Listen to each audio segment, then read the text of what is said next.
we began.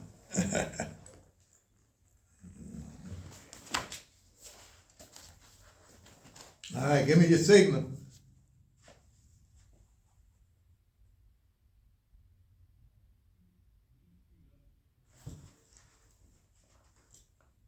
Okay.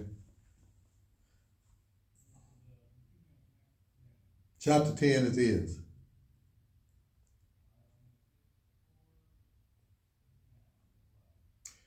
Chapter 10. As the weeks passed, Ray began to let his defenses down.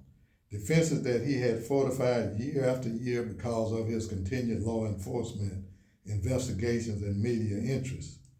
I understood from experience about how I, myself, had built my own protective barriers. Just as he was learning to open up to me, I was learning about how relationships develop. I had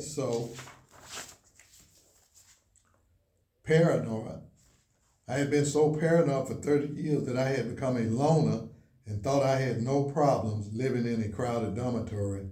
I'd always shied away from myself from developing close relationships with anyone. Though I did feel a deep compassion for Ray and better understanding in his personal reasoning and his past actions and still present beliefs, I was sure that I wouldn't have chosen him as a close friend. Yet he was very much the convict and a trustable inmate.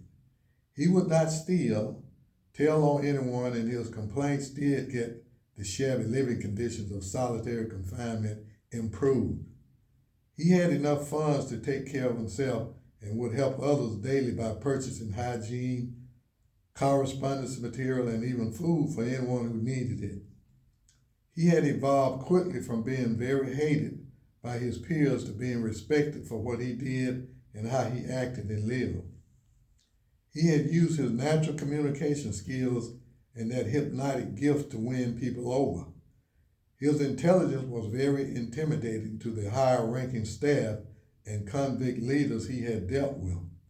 Most people opposed to Ray avoided conversation with him, at least after the first one. I constantly inventoried my own personal beliefs and views on the main issues Ray constantly talked about.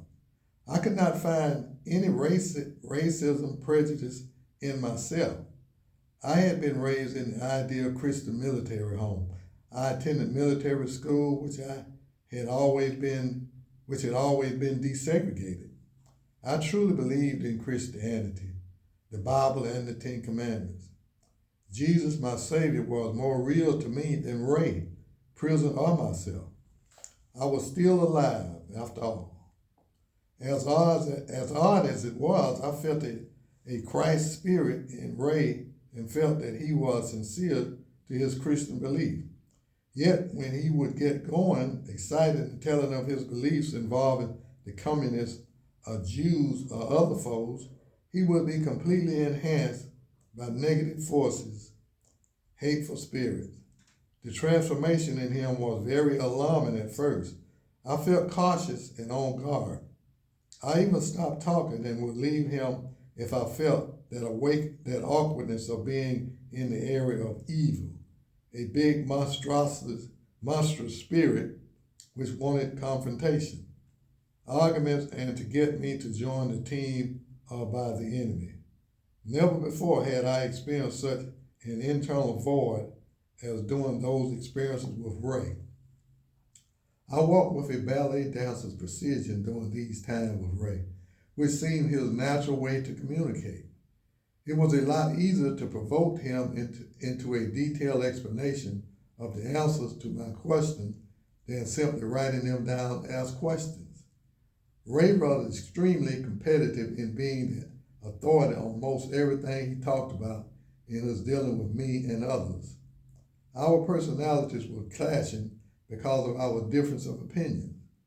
Several times he outright told me that my opinion should even be mentioned in this story, and I countered him saying that he is doing wrong things and they shouldn't be in the book. Overall, it was the best way for me to actually learn enough about Ray as to at least give the honest truth about him by his own words and actions. Now I knew I would have to challenge him on every question that he didn't answer and refuse his response of making defenses up or repeating the same old ones. I asked him about if he dressed in a KK uniform before. What did he do with it if he had one, and who made it? He replied his words from just 4 feet away were hot enough to light the hand-rolled cigarette. I just put to my lips, hey, the CIA don't tell their secrets, or the Masons don't, and the Jews' secret society don't tell their secrets. Hey, look at the newspaper today.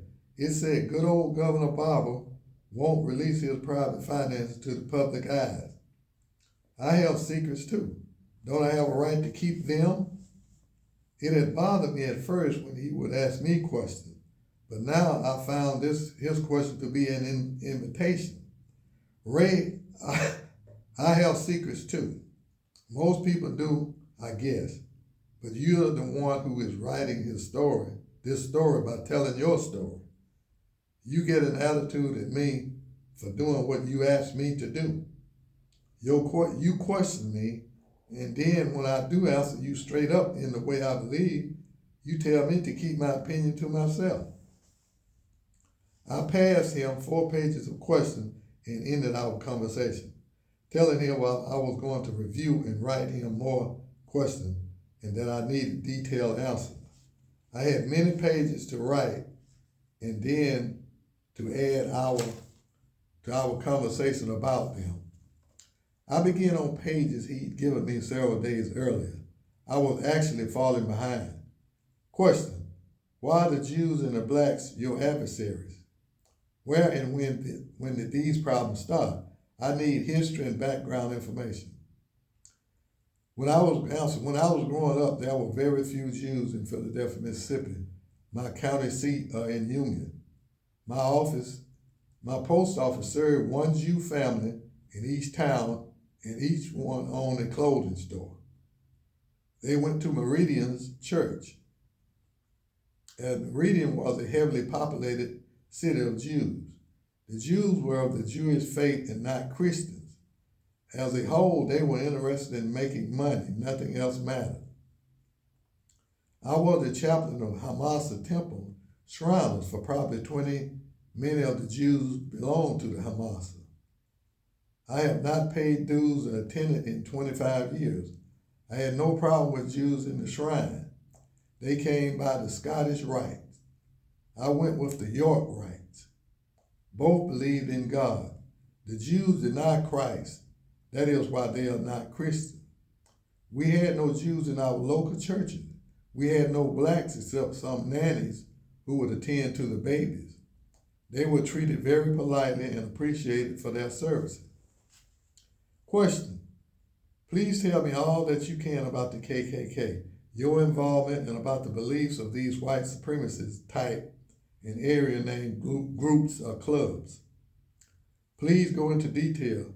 You've avoided to stand up for those who are standing up for you. Please answer carefully, Ray. Answer: there is about as many groups of KKK as there are countries and states. I have heard from hundreds and 165 groups in America. Some tell me who they are and what they do and what they believe, so I hear it all. When I came to prison, I did not belong to any groups, but I have groups claiming me all over the free world. Recently, one used me, my photo, who used my trial and 40-year-old war with the government to get notoriety. They all claim me. One of them wrote to me recently that the local sheriff, I forgot the county in Florida, had a 1.5 hour training film for his deputies and spent over half of that class discussing the busting of Klan groups, and it involved me in it. The Klan hadn't done anything wrong, but the law tried to bust them up. The Klan group showed everyone a picture of this group leaders, and it was me from years ago. I had an agreement with most people not to let their name get mentioned with mine, but if they did, they needed my permission. Lots of my letters come from pillars of my community, and some are common laborers. I will try to list the states and countries. I got letters from Finland, Canada, Australia, Ireland, Scotland, and Germany. Question: are there letters from groups that you have received since you've been in prison? Answer: yes. Oh, lots more letters to go to my wife. People go see her, help her, and offer her money if she needs it. My wife has had good support. That's how us true Aryans act. I told you, people have come from Europe here to the prison to see me. When they were refused, they went straight to her and helped her out. I've got enough financial backing to make $1 million bond if they'd allowed it. All the judges are afraid to be decent to old Ray, afraid of the public outcry from the Jews and the communists and all the niggers they bought and conned. None of them knew me, just a bunch of sheep led by the ring in their nose and minds, planned by a communist Jew media. Don't never for a second think they beat old Edgar Ray Killen. Even if they trick society or break it financially, of which they are doing with the present housing industry financing, plus their profit from the Iraq war, their oil and diamond markets. Yep, the Jews are in control, but by God's word it will end at Armageddon. They shall lose eternity, their satanic souls zapped to ashes of non-existence. It's going to be a glorious day, and I will lead a legion of Christ soldiers into battle against them. Will they frame me, convict me, and punish me? Then the truth will come and vindicate me in God's eyes. I think I know. I know it. Question: you have mentioned Senator Eastland and told some neat stories about him in your preaching. Tell me history, details, or stories. I never met Senator Eastland. On one occasion. I grew up knowing him. He was raised in Scott County, City of Forest, where he is buried in the Forest City Cemetery. Here's a little story of his power. I became close friends with Leander Perez of Louisiana. He was a judge there. He claimed that Senator Eastland was the only one of 100 that you could trust. The different judges in Mississippi would get me to call Judge Perez. They knew him, but he did not know them. The city of Maria got me to tell Senator Eastland they were desperate for a $250,000 grant. They said Senator Stennis and Congressman Sonny Montgomery said it was approved for 2 years and that the money was forthcoming. I told the senator, and 10 days later they had that grant, either a check or a deposit. In my church I worked, I pastored a number of churches and had a 45-minute Sunday AM radio program on the air. Churches: Reams, Leake County, New County line, 10 years, Leake in Neshoba County, Pleasant Grove, Newton County, Greenland, Pine Grove, Neshoba County line, Neshoba County, Mount Carmel, Neshoba County, Salem, 33 years, Neshoba County, Oak Grove, Lauderdale County, Zion, Kemper County, Center Hill, Neshoba County, 43 years. These were not full time, but every other weekend my convictions were it was Jesus Christ. I was baptized, married, and buried. I have baptized, married, and buried hundreds of people. Question: are there records of these things, including the grant? Of course there are records. I kept lots of that stuff for decades. Lots of my friends would joke and say my place was the best to hide things, but Eastland would put them out of business in our home state. Another thing I wanted to tell you, my convictions didn't settle none of Mississippi's 1960 issues. It really just opened up a can of worms. What happened in Neshoba County affected the whole nation in ways nobody can imagine. Most of all is gone and forgotten. I'm the last of those surviving. Most of them were older than me, mentors and my heroes, real white Christian Southerners. Ray's answers were more detailed, but still not the depth I was needing. He had somewhat surprised me. It was like he was throwing an appetizer to a starving man. He approved his knowledge, and continued contact went on around the world. I was amazed that it was federally monitored. I believe that the Mississippi Department of Correction recorded all of his correspondences, but would step into grounds of violating any of his constitutional right to his freedom of religion and political beliefs or legal affiliation. As I listed the facts of Ray's past, the profile was extremely impressive. He was supported by a large number of people, groups, and churches, and listed on websites as a political prisoner. These were facts he proved by showing me his mail and computer printouts. His past friendships with law enforcement, government officials, and politicians covered 5 decades. His preaching and congregation covered a whole section of Mississippi surrounding Neshoba County. He had owned and managed a dairy farm, 2 large lumber businesses. He was a husband, homeowner, and stepfather. His 43-year-old battle with prosecutors and not being convicted until the age of 82 was a first in history. I knew now of the tens of thousands of dollars he had spent on attorneys and in defense of himself from the charges made against him. I know he had been photographed hundreds, probably thousands of times over the past 4 decades. Hundreds of the newspaper articles, stories, and several books were written about him. Through it all, he had survived, prospered, and attended college, and had extensive religious training by some of the most notable religious leaders and teachers in the United States. He had been charged in both state and federal court and had managed to have the federal charges dismissed. He had been involved with Senator Eastland in a role he describes as an appointed undercover agent of the federal government under the leadership of Senator Eastland, dealing with the FBI, CIA, and the Pentagon regarding issues against the Southern philosophies. Again, I thought about how he described the movie Mississippi Burning, portraying him as a redneck half-wit.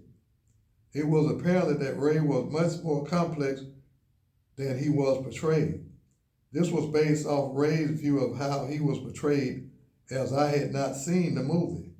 He had accomplished much in his life and was still surviving, and as true to his cause and mission as ever. He still worked toward spreading that message that he had preached all his life. I was becoming encouraged with his answers now being more detailed, and that he was now giving me information never before known. This information all through the eyes of Edgar Ray Killen, an eyewitness and major role player in these events. I had completed 9 more pages of writing and several more questions for him. I tapped on the sink to call Ray, and he quickly responded, "Did you just wake up?" "No, I've been working on the book for hours," I replied, thinking his voice was slurred and sounded tired. "Ray, are you okay? You sound tired." He answered, sounding the name, but glad to have someone to listen. "I get dizzy spells and sometimes severe headaches. It started when I was injured. This black bitch Dr. Walker is just letting me suffer with all these injuries and the natural pain of my age. My nurse friends told me that she bragged on being the one God chose to punish me to pay for the crimes of her forefathers. I believe that's as illegal as it can get. She'll brag on it for the rest of her life. Niggas are like that. You give them a wonderful medical education, a job, and they still think like an immature 3/4-witted mongrel. Their bloodline is so corrupt. Its heritage is of the hundreds of races of inbreeding running through their veins. It was these type of statements that really got to me. I felt that what he was saying was above and beyond being a racist, and he kept saying it was not a racist. He was not a racist. I put him on the spot with my reply.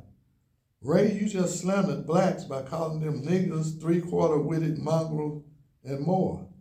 You belittled them, called them names. How can you say you're not a racist or a bigot? He replied, his voice with more pep. Son, I keep telling you and you're not getting it. I'm not prejudiced like against a donkey because it's not intelligent. I call it a good donkey, or by its biblical name, ass. I feed it donkey food, and because I know a donkey's intelligence level, how it performs and thinks, I am not prejudiced toward it. Well, I know the African Americans who I call by their real name, nigger. I know how they have acted for many decades, how they will deceive, lie, steal, commit adultery, incest, have histories of cannibalistic forefathers. Their brains are smaller and their bodies stronger, made to handle labor, way smarter than the donkey, a step above primates, but far inferior to the white man, red and yellow man, and the sand nigger of India. Of the human race, they are the lowest on the totem pole. Now you can educate them, teach them, and train them, but when it comes to their sub-nature, they will follow the genetic makeup and act as all of their species does. When Ray paused, I said, Ray, what about people like Colin Powell, Obama, Oprah? They are all respected, intelligent black people. Or my best friend, the bishop, a great black religious leader in the South. Are these great black people inferior to any way to whites? Son, some of their parents, grandparents, or someone in their bloodline got genes of pure Aryan blood mixed in. It's only natural with the added high-tech Caucasian genetics added to their inferior blood. It causes them to excel among their race. Basically, it is natural for their race to evolve to a high level of intelligence. But as for their hearts and souls, I don't think that will change. Anyway, that's my rationale about why I'm not a racist. Only thing I think I could reply was, yes, sir, boss man, like I was an old-time black plantation worker, as if I were a convict. I left the current topic and asked my next question. You have mentioned all the KKK groups, the European Aryans, the Aryan Brotherhood. Tell me, what is their mission today? What is their purpose and goal? I can tell you exactly what they used to be and what some of them stand for, and I can tell you what course they should take, all work for and be united for, and never quit working for. You write all of this down. This will be my advice on this stuff, with the deepest of love and hope for all my good Caucasian Christian brothers to all whites. Get it like I said for the book. This will be more like my scripture advice to them. They see me as an old warrior, a lifetime worker for white rights. Now I see the present, and years of experience have given me wisdom and foresight. I'm prophesizing a future where the white man better take heed and take action to save the white race from extinction. I believe they will work to destroy communism, and they are aware how communists have legally pronounced war on democracy. The communists will do it in secret or publicly all the time to tear down the morals and values, to plant the seed of revolution to ruin our generation. The Klan will fight them in matters to save our country. However, they must. Good men who are tired of seeing crack houses and prostitution on every corner in cities in America. If the blacks weren't here, the drug war was all about in and one at once. They're not out there tricking our kids into getting on this stuff. Wouldn't it be no young child, white girl being violated, encouraged for life because of the black seed they rape into them? They will fight to stop drugs, to stop queers and pervert from violating and corrupting youth. They are against no race, but they are proud of the Aryan race bloodline and do promote favor for themselves. Some are called KKK vigilantes for taking the law into their own hands. I call them frontline heroes against the enemy, against any one of them who deny Christ. They are not stopped by bureaucratic red tape. They get things done to stop issues in their community they live in. The KKK or some of those I mentioned have families, home, businesses. Some are very well-known law enforcement, judges, state, and federal government officials. These aren't bad or immoral people. Groups, even countries, get bad label for the action of one person, and then sometimes they do and then say is for something they do and then say is for the group. The media does that. They downplay the good news of God and play the wrong, evil, violence, or perverted things. Look at yourself. The part of man that's good, of God spiritual. The physical part, the body, the flesh is man, not his spirit.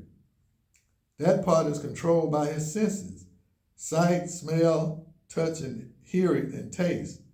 The flesh and its weaknesses are what are our vulnerabilities. When we get too out of control of our senses with bad habits, perversion, loss of control, and perspective, we make mistakes and fail, ending up losing self-control. The media owned by the communist Jews does this exact thing to us all. Open sex on TV, internet, and open use of alcohol and drugs, tobacco products, dependencies. What about the greatest country on earth, with the greatest military, the biggest and supposedly best criminal justice system, yet a country who conquers other countries but fails to win its own internal 50-year proclaimed war on drugs? And why was this war that killed more innocent Americans, especially our youth, and put the rest of them in prison because of it, and made the U.S. have more of its own citizens locked up than any country on the planet? Yet we accept trillions of dollars, thousands of young heroes dying in a war 5,000 miles away that can only be won if a country is dominated. This will never happen in Iraq, and soon Iran will join them. When multiple nations are involved in war, it is a world war, and the United States sells billions of dollars providing modern weaponry to countries which border these nations, nation against nation, and religious belief against religious belief. I believe it is time that the United States focus on its own internal failures. Think of what a nation we'd be if we put all of these resources here just for 1 year. Think of how great we could be if we chose to put our schools and children first, our senior citizens and handicapped of body and mind would be cared for without dollar limitation. Think of honest, high moral law enforcement, judge, and politicians of nations devoted to human betterment, where education will not be limited to the dollar amount. It boils down to a few basics. Number one is democracy or communism. Number two is Christianity or non-Christianity. Right versus wrong. And lots of wrong is going on right here in the United States. That's the kind of songs, the kind of wrongs and negatives Christians should fight for. If they are forced to operate underground or vigilante to save their families, then I applaud them, encourage them, and sincerely wish them full success. People need to stand up, everyday citizens. Get rid of your crooked and immoral politicians, especially the homosexuals who live in perversion and without concept of integrity or decency. The everyday normal citizens are usually very good people. They want to see our country grow and prosper, and they want honest leadership and honest wages and employment. They deserve a nation whose focus it is on citizenship, and that is the government's number one priority. Every day, people need to open their eyes and remove the mental blindness put on them by communists all around us. There is a very active legal communist party and politicians. The public is very slowly but easily swayed into decline of its overall best development. For example, now our country has legalized an industry which sells nothing but dreams, gambling. We allow casinos to be built close to the banks so hard-earned dollars can be thrown away. Jews and crooked-run businesses which thrive off the losses of its customers, gambling, alcohol, and drugs.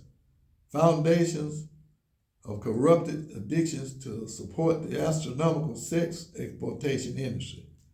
The industry who says it is adults only, but has its pornography and profanity on every airwave, on TV, and on the internet for even the babies to watch. We are on a downhill slope of destruction, no different than that of many historic nations who turned to perversions. Edgar had his adamant in all he said. The message was the same, but he was broadening in each answer, and each was filling in more gaps. After nearly a month of working on Ray's book, while personally dealing with living in a maximum security solitary confinement cell, I was feeling overburdened and stressed. I had spent about $70, the equivalent of 1 month's canteen, on expenses in writing this book. I had stopped work on the novel I had been writing. Everything about writing the book, my life in general, and my poor medical condition was just adding up on me. I made a decision to take 2 days off and clear up some past due correspondence and work on some drawings for Ray's book. I finished up the evening by giving Ray enough questions to keep him busy for a couple of days. I was in bed when the 11 p.m. shift change came through the cell block to make its count. The trustee from the building main section pushed a large dust broom behind them. As he passed my cell, he threw a folded paper, a kite, under my cell door. I got up, opened it, then standing close to my cell door and using the light from the hall, I read, "Old school, be looking out close. The black groups are going to set you up so you will be transferred. If they can't get you moved, they're going to use steel on you. They came and said they weren't letting KKK's book, the Aryan Bible, get out of the prison. I think ERK is going to start a big white power movement. We got you out here, man. Keep those pages coming." It was signed by Ivory, the leader of the Aryan Brotherhood on the prison compound. A warning. As my head finally rested on my pillow, I blew out an exhausted whoosh and smiled at how strongly my cell door was made. Safely. Chapter 11. 3 days later, I was busy with Ray's new answer that I was incorporating into his story. It was fresh of mind, relaxed, and rejuvenated. I had received a second letter from one of the German members of the government who was one of Ray's supporters and was a leader in the European White Nationalist Party. Ray had written about the book and introduced me as a writer and his friend. In this letter, he gave me much more information about himself and his family and went into great detail explaining the group's doctrine, principles, and goals. He explained that Edgar Ray Killen was considered a prisoner of war, a war hero, and that Ray's story and history was widely known and studied. He stated that it was documented that Ray had worked for government intelligence under the direct supervision of Senator Eastland to fight communists and communist Jew infiltration into the United States, southern states.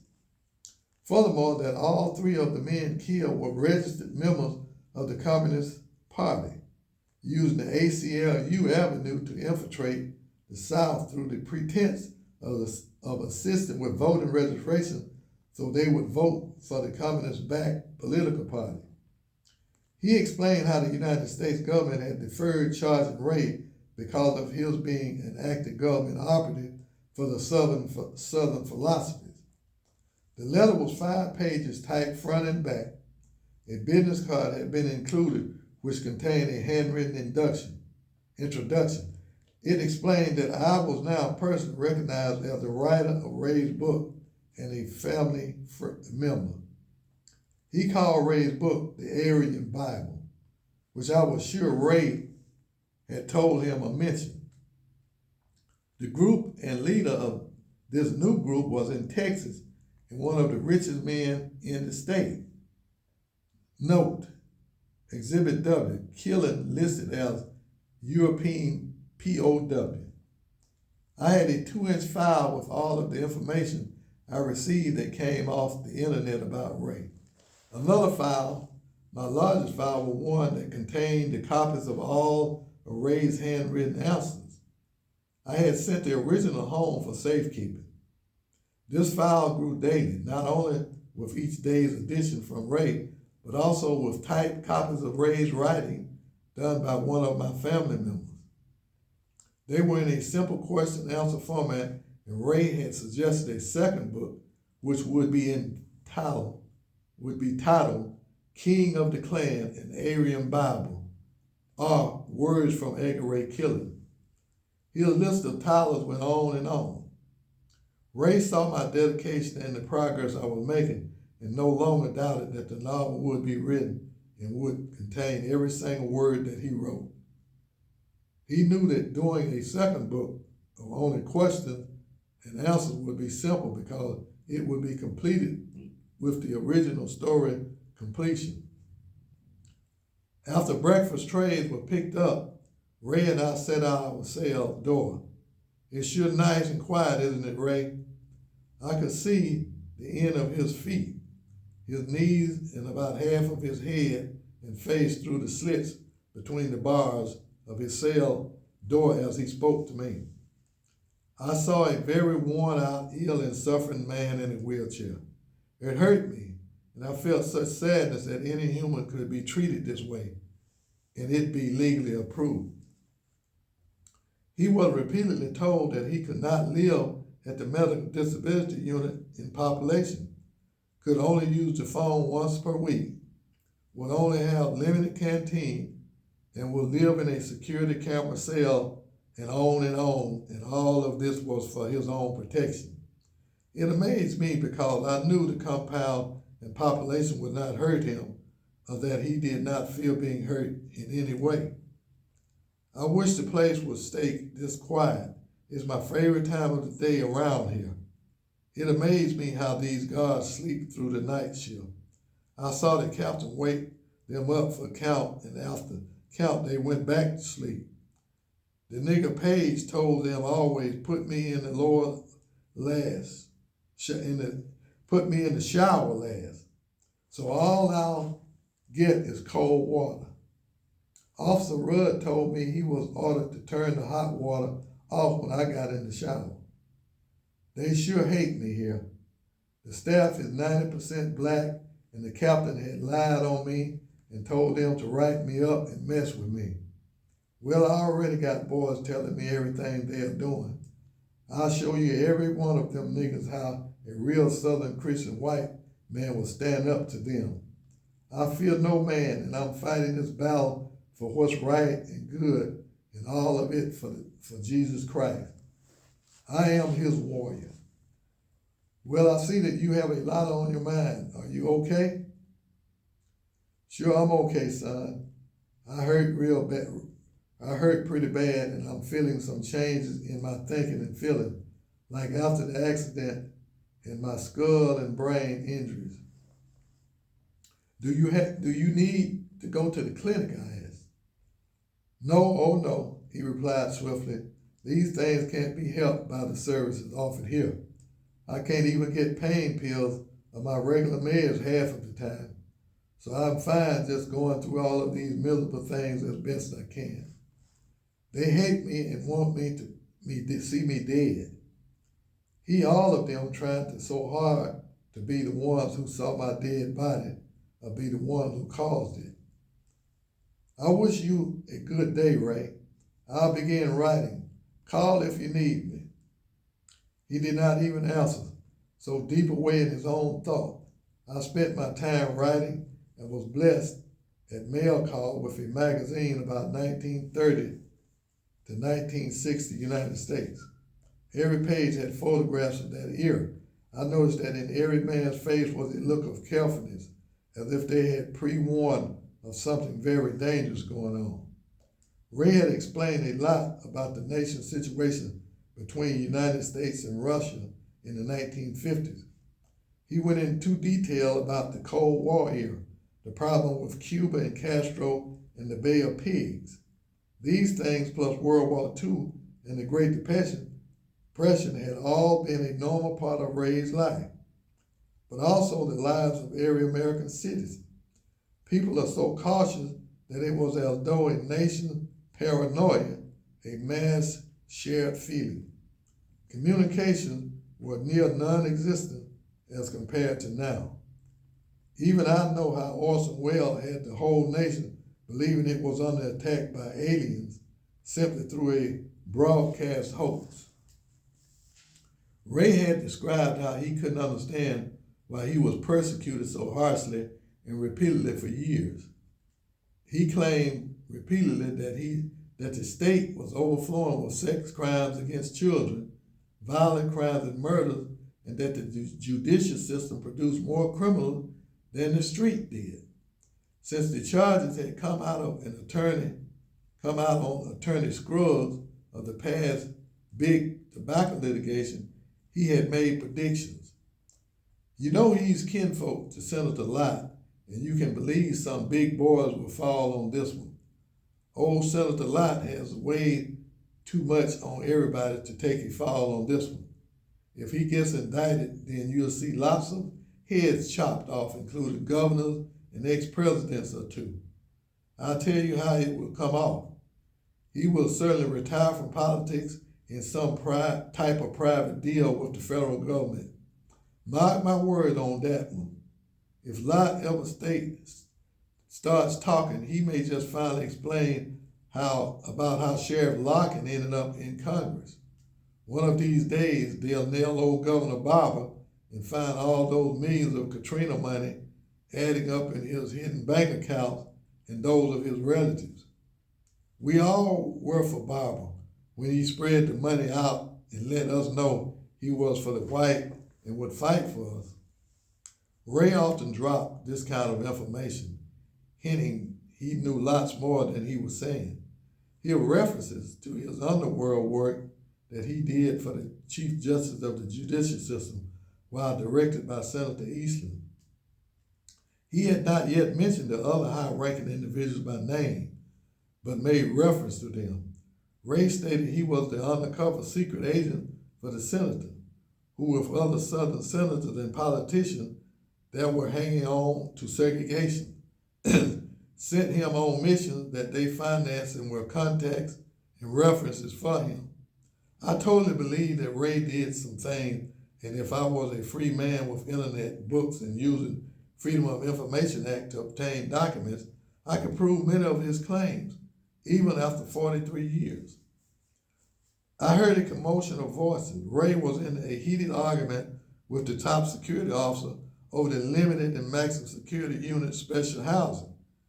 Ray had a list of complaints ranging from not getting his phone time, his mail was missing letters from home, his canteen not coming, or being severely limited. The officer repeatedly told Ray to write out the proper complaint form and file agreements on each issue. When the officer told Ray to do it like the rules say, you're no better than any other prisoner, Ray blasted back at him, grabbing the bars of the front of the cell with such force it slammed the metal door in the frame as he yelled, I'm no nigger, I'm a white man. I'm a better man than you will ever be. You're a 207 slave to the crooks above you. You follow rules but interpret them your own way. You use groups of people to face me rather than one-on-one in mind or physical confrontation. Your system is correct, filthy and filled with drugs, alcohol, and sexual perversion. You stick with the blacks, yet inside you know it's not right. Yet you're weak to take a stand. You yell discrimination, yet reverse it on me and every white man you and yours can punish. Damn your kind to hell if these results in Mississippi that I fought against. You will have turned the state into a giant slum and made Jackson the housing project capital. The state's the 50th in the nation, bottom of the barrel, last in everything. The officer smiled, then spoke loudly for all of us to hear. The state is in the back, but one thing we can be proud of is we put your stinking ass, white ass in prison, and we can give you some of the same shit you gave blacks all of your life. Ray was furious. His face red and his words sounded serious when he replied, "Nigga, you won't face me man to man in this cell and be a glad man I'm not a free man. I shoved those words up your black ass. You'll never disrespect another white man again." He stopped, then added much more calmly, "I can tell you some talk of other big mouth niggas and how I made them see things as Edgar Ray Killen does. If you're so tough, tell me your full name and address, and I'll see if I can't get a preacher to come counsel you." The officer, a 20-year veteran, seemed stunned. He spoke in an officer mode. "Mr. Killen, I got no beef with you on a personal level, and I don't want one. I'll accept and talk as talk.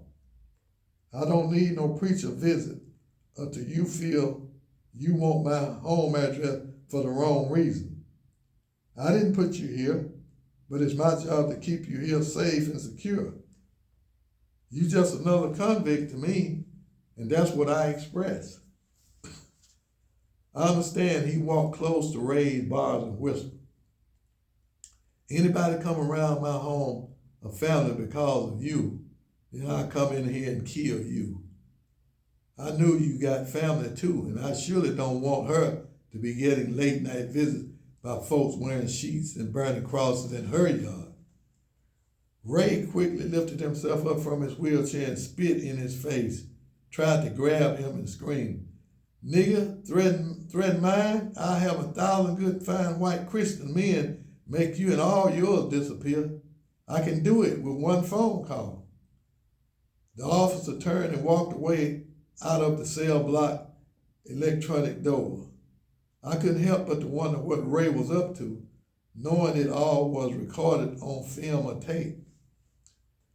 Ray let himself down into his wheelchair, then turned to me and spoke.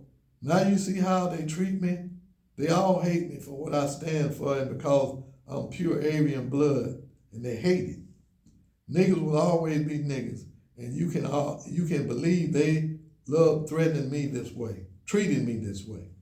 Ray, I understand how you feel about prison treatment, but you are treated exactly as I am and most prisoners in confinement. You are labeled as a racist, proclaim it and throw it in all the blacks' faces. Actually, if I or anyone else would have done just what you did, we would have been beat up, written up, and severely punished. Because you are 83 and high profile, you are safe from much worse abuse. These people have your whole history on file and seem to know how far they can go with you. Those fools, hood or none of them, don't know crap about me, not even on this made-up charge and conviction. I'm no scum prisoner. I'm a Southern soldier, a war veteran and hero, and not just for the state of Mississippi, but for the whole South. They still think my injuries came from some tree falling on me. They don't know that an assassination attempt was made on me, a hit to keep me quiet. It wasn't no KKK that did that, and I shut up, but only to save my wife from being killed. Son, I was there when King died, just feet away. I was at Salem, Watts, and Birmingham. I was at the top with war on Malcolm X, Evers, and the black radical groups who thought it was illegal for whites to group up and defend themselves. I never was afraid. Now all I see is punks, low-life drug addicts, slum niggas who love the ghetto life and free ride on the government. It's sad that the tax dollars of good white Christian Americans are wasted on them and the Jezebel who pop more of their kind out so they can get more government money. None of them even knows their father's name. It's a crazy world. The Jews are running the media and the big money. They play with the stock market and interest rates and buy politicians and get them to do as they please. Gambling and vices, drugs and sex are ruining the nation. It's classic communism with a stooge president, a puppet going to war in other nations while our own nation falls apart. I fought 83 years for our nation to stay ours and follow the Christian white path for a better nation. We would have stopped the drug crime and the spread of inferior by their mixing with their races who are superior to them. There wouldn't be no ghetto or slums or the vices which are breaking the American people. Son, half the planet hates the United States. Our mother country, England, does not even support us anymore. He stopped, then added, "Come back to the vent so we can talk private." Several moments later, he tapped in the sink and continued. I listened as I went to my hiding place and retrieved my stash of spoons full of coffee and 2 packs of sugar. I pushed the button for some hot water. I made my coffee and had just sat down to roll a smoke when Ray asked me, "Are you listening?" I answered, "Of course, just doing my habit and necessary feeding." He laughed, then went on, "Son, you're a good man and I need it and feel it. I see it and I feel it. You got good Caucasian Aryan strength blood and a good mind and Christian heart. Surely you understand and see what I mean. It should all come together for you, and the truth is the truth and be obvious to you. Do you understand what I'm saying? Do you feel my reason to believe as I do?" I answered him quickly, "Ray, I feel a lot about everything, but the story in the book is about you. I'm deep into it, dedicated, and I have my causes and reasons in life just as you do. I believe in mine and just as strong as you. I've been locked up my adult life. I had no life but prison.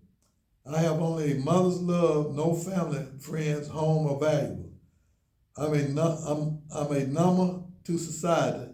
I'm so alienated from human contact, much less a society, yet feel no one personally is out to hurt me. You wouldn't understand. Let's focus on you in the book, not trying to change or convert me. I like the way I am and the way I speak and think. I'm no part of any of your life except to tell the story and be a good sale partner with you and to be a friend, Ray." "Well, you're right, but put this in your book." He stopped then as we heard noises, then he continued. "Lots of the whites I preached to felt as I did but didn't comprehend what to do about it. I want all and every Aryan alive to hear and know that I predicted much of the present and still can see a desperate future for America. We should only buy American-made product, demand the tax dollars be spent on America. If we need to be in a war, let be in a war of drugs, hunger, and homelessness, and here in America and on its people.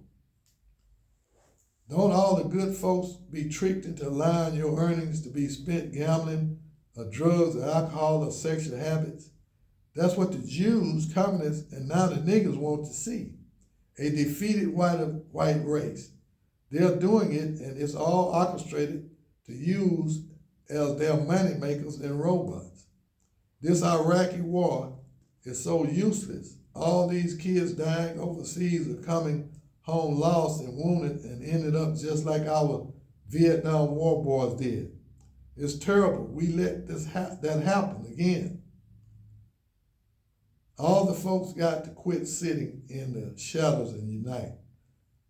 Big brother government, the Jews, the communists can't arrest you or blame you for anything illegal when standing up for rights.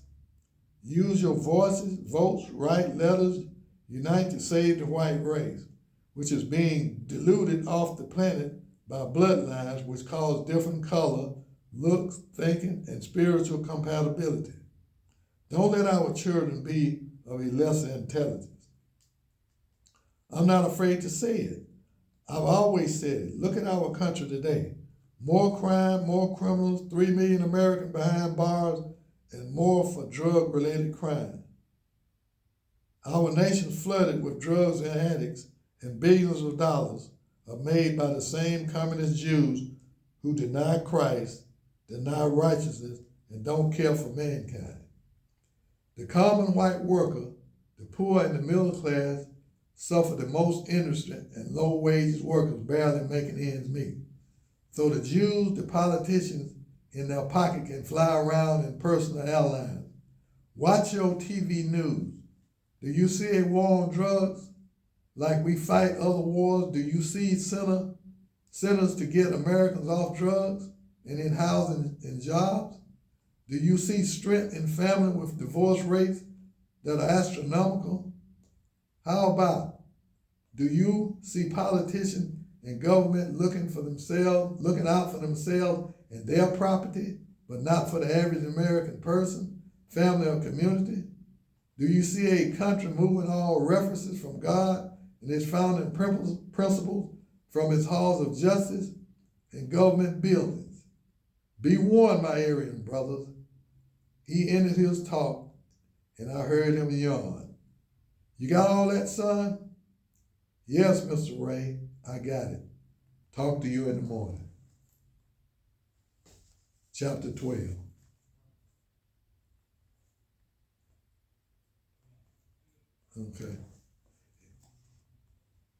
Okay. Then it's about getting that time anyway, wasn't it? Yeah. Okay, and my voice was gone, so we'll start at chapter 12 next time. Yeah, it's getting in more deeper. You check it out.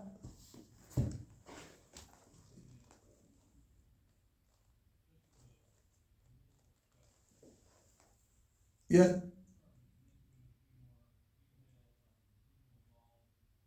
Yeah, he began to mention more people involved in the politics and ones that was helping him out in him being able to do the things that he done.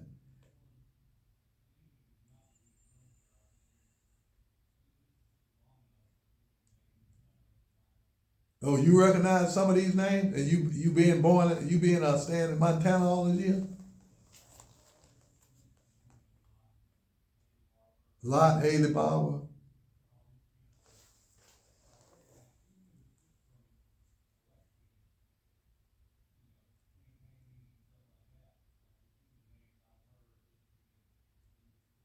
Yeah, but these are the prominent politicians in Mississippi: Hood, Lot, Haley Barber.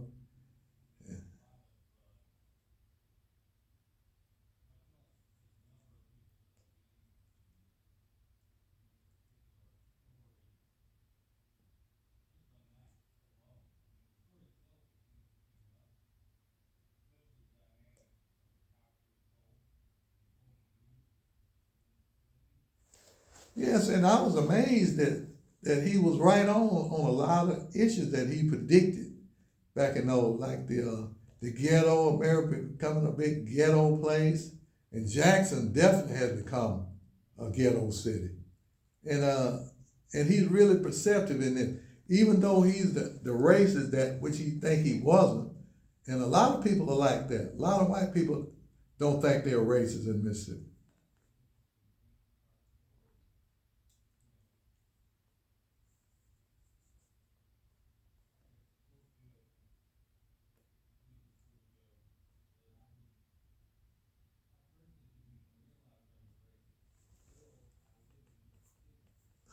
So you didn't personally recognize your racism in you until you got to Mississippi.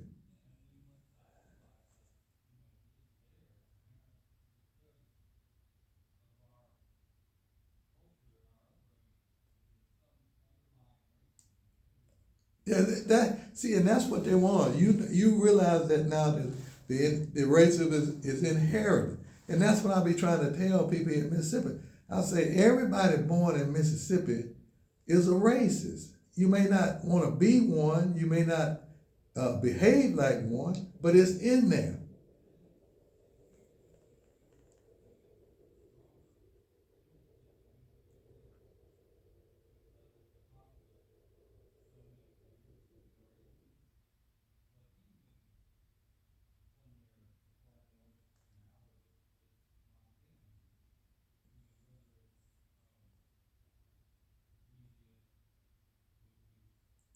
Mm.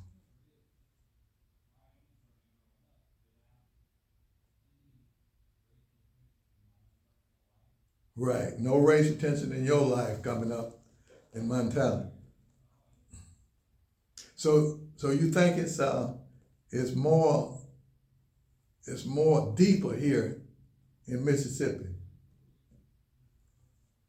Personal connection here, and the way that the two races have been in conflict for so many years, it would almost have to, because I know a friend of mine, a black friend of mine, was we was talking about politics and stuff and racism. He said he went to do something for this white family, and the little white kid came out and he said, he asked, "Is that a nigger, mama?"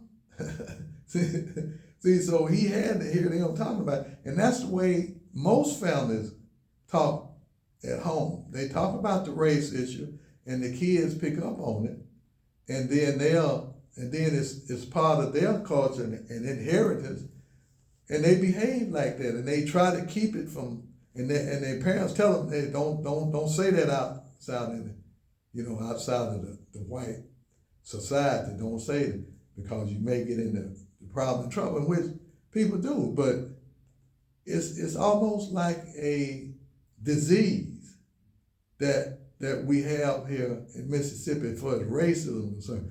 You don't want to be a racist, but it's just like, and a good example is how Edgar Ray, when he gets angry and all that racism come out and all of that hatred comes out, it's the same way with all the other white people. If they get angry, the racism will come out. And a lot of times the nigger word will come out too.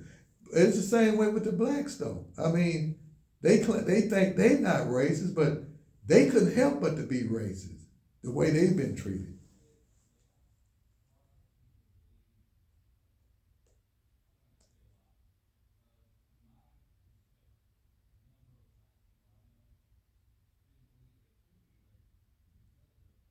Okay, see,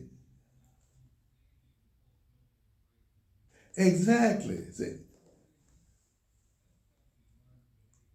it is, and just like you said, a lot of blacks you knew, they don't consider themselves racist because they are black. But you're saying that they just don't understand the deep issues in racism, in what it is.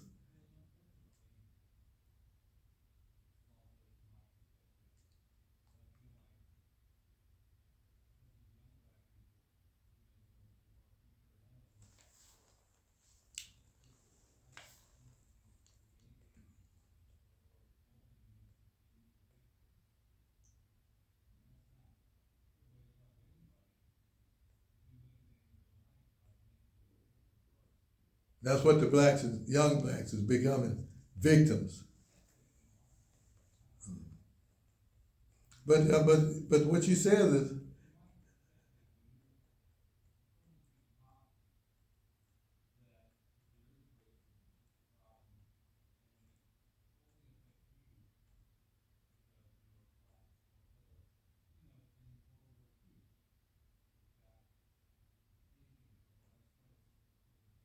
yeah, put it in kind. Yeah, just because they was Japanese, put in.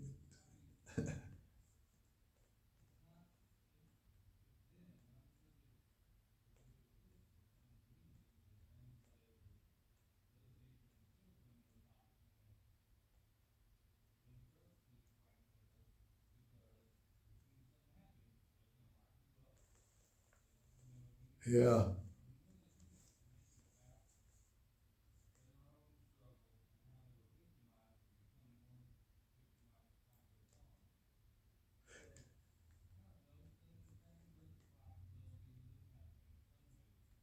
Yeah, and you got and what you said is genuine and true because people, the white race, they think that black people have forgotten slavery and they think they should forget slavery.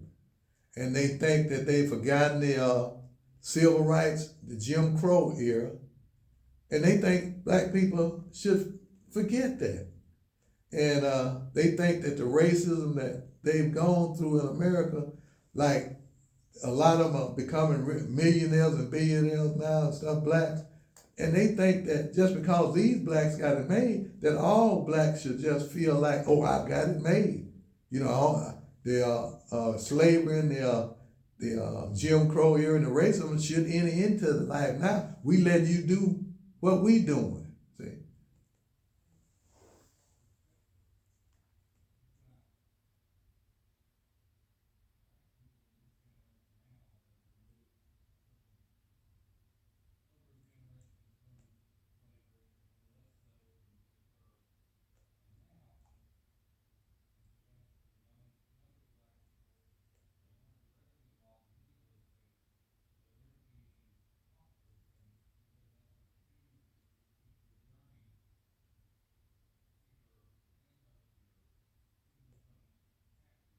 that is very profound. You're saying that the young,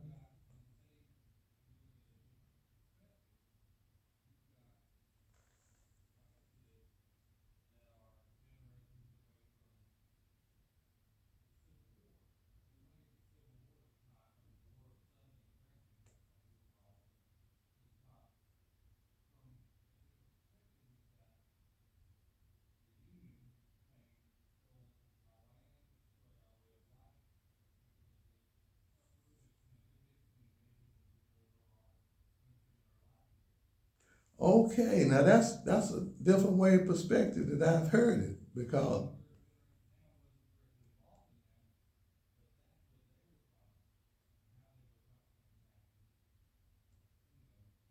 yeah, so the blacks, the young blacks who are being taught today, you're saying, and the whites, which is removed from the slavery and civil war, but yet they are still teaching them about it. And they're teaching the whites that the Union came down and devastated their land and took away their life, their heritage away. And then the blacks, on the other hand, they may be being taught the same thing that white kids at school, but at home and at church and stuff, they're being taught that hey, this we was in slavery. These Southern white had us in slavery. We didn't have no life. They had all our life. They could kill us, do anything else. They're being taught that.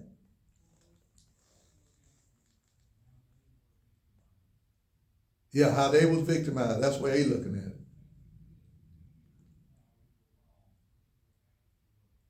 Yes. And all of that heritage and the northerners coming down taking the land, that don't that don't interfere with them at all. That don't mean anything to them.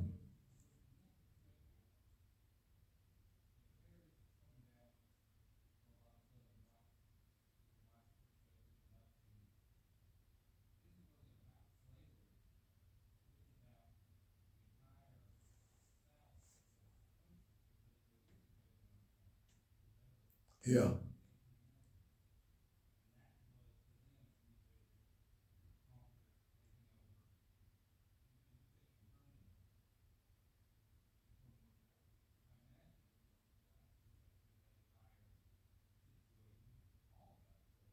Yeah. Yeah. So the whites being in their own country, which was the Confederate States, their perspective was that, hey, y'all are invading our stuff. And a lot of them may not have even owned slaves, which a lot of them didn't.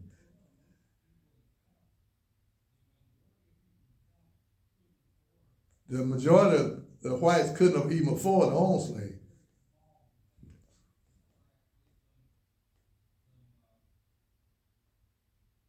That's why you had all of these big rich farmers had all of these slaves on their plantation. And the small white farmers, they had to do their own thing.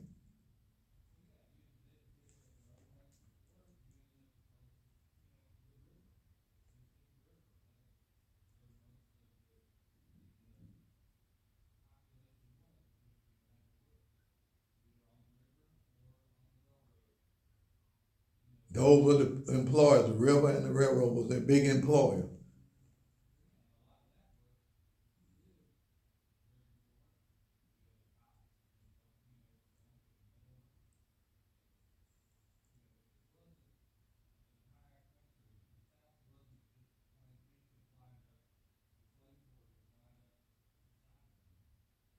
Yeah.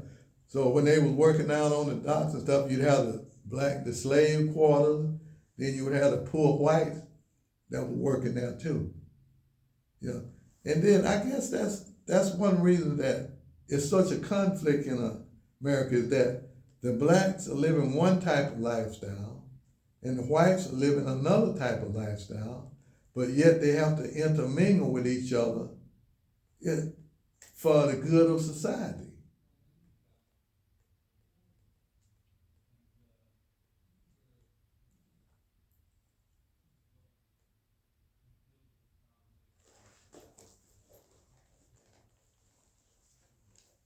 It's a complicated situation.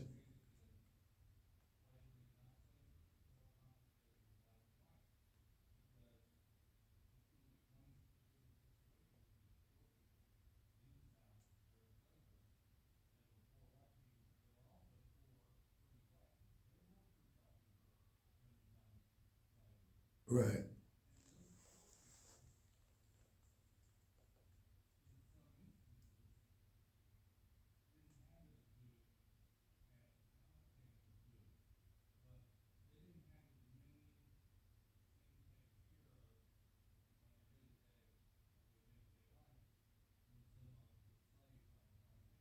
Yeah, so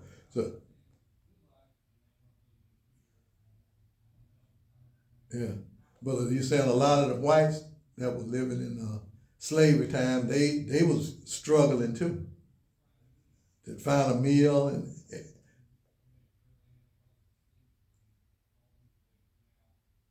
because you always had the poor with you.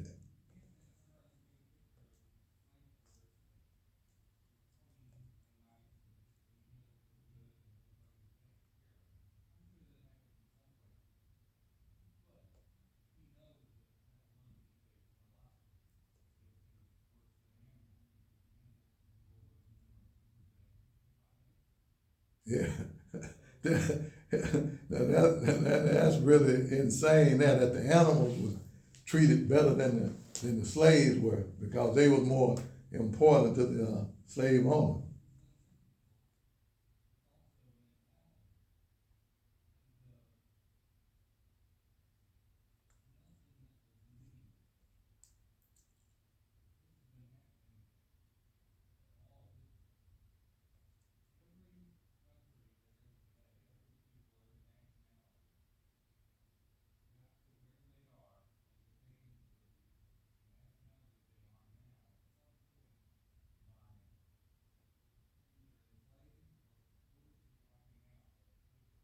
Yeah. So, so people been slaughtering and enslaving people since the beginning of time almost. And this that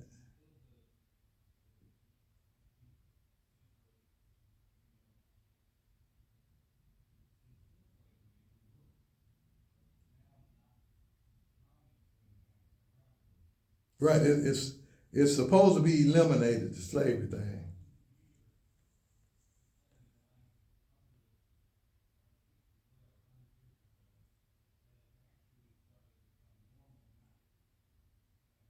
Yeah. And then in a lot of places, like countries like India, if you was born poor, you would have to die poor because they wouldn't let you rise up. Indentured servitude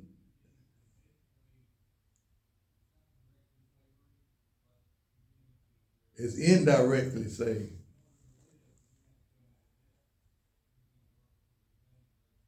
Yeah.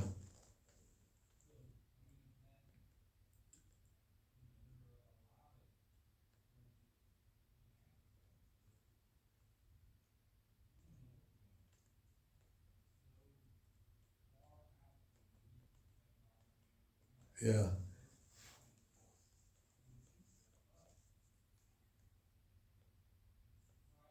Yeah, Africa, I think is they're their own worst enemies over there now, because when you see these little kids that can't even get something to eat, how can you not be able to feed little kids with all of that land you got over there? It just doesn't make sense. They starving, and you got land, and you got animals galore. You can slaughter animals all over the place to feed the people with. But my projection is it's the head of the countries that's doing this to their own people, and the tribal attitudes that they have. Core belief system.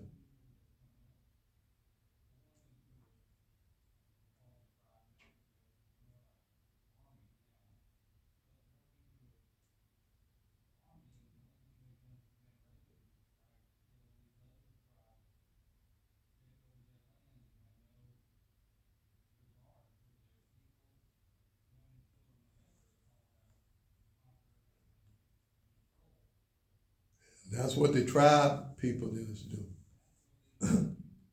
Their core belief is to conquer, take their land, take all of their stuff, make slaves out of the people they conquer.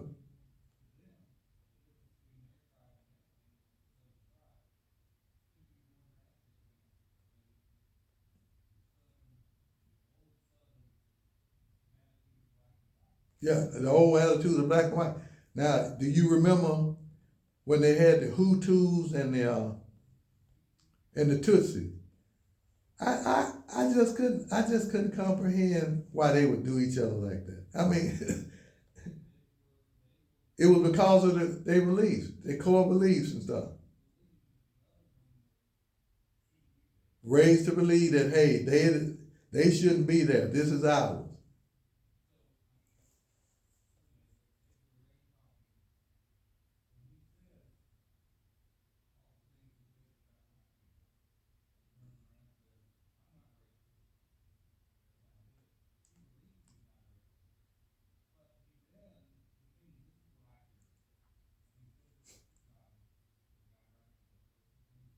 Oh, Larry.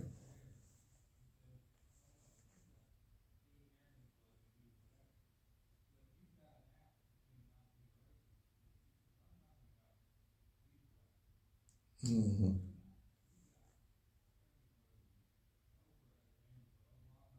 Yeah, yeah, yeah, yeah. That's a point he made in there when Larry was trying to explain to him why he's a racist, and then, like you say, Edgar Ray said that people like Oprah and Colin Powell and these other blacks that's up in the House they got Aryan blood in them. See, that's his excuse for it. Yeah, he can justify to himself he's not a racist like that.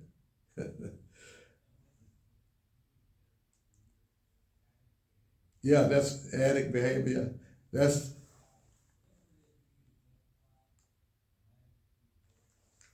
yeah, denial. I mean, yeah, yeah. And then I read about people like this, and this has been going on for a long time. But this guy, it was John. Somebody wrote this book called "The Popular Delusions and Madness of the Crowd." Everybody in the world should read this book because it just brings you up through history and told you the stuff that people were willing to believe. And I mean, they would die for that belief. And just like the Crusades, the Pope would gather these people up and say, hey, we're going over to take the land away from who's those over there in the Holy Land, the Muslims. We were going over there to take the Holy Land back from the Muslims, and and if you get killed, you're gonna go straight on into heaven, and you're gonna get great wealth by going. And they did this for years or hundreds of years, and people still bought into it. But then when they would get over there, and these mothers would start slaughtering them and killing them and running them back to where they would come from. Then the bubble would pop, and they would say, "What the hell I'm doing?" Because a lot of them had sold their farms and homes for little or nothing, and now they had to come back to nothing, all because they got caught up in a popular delusion, and that goes on today. Yes, it was ordained by God.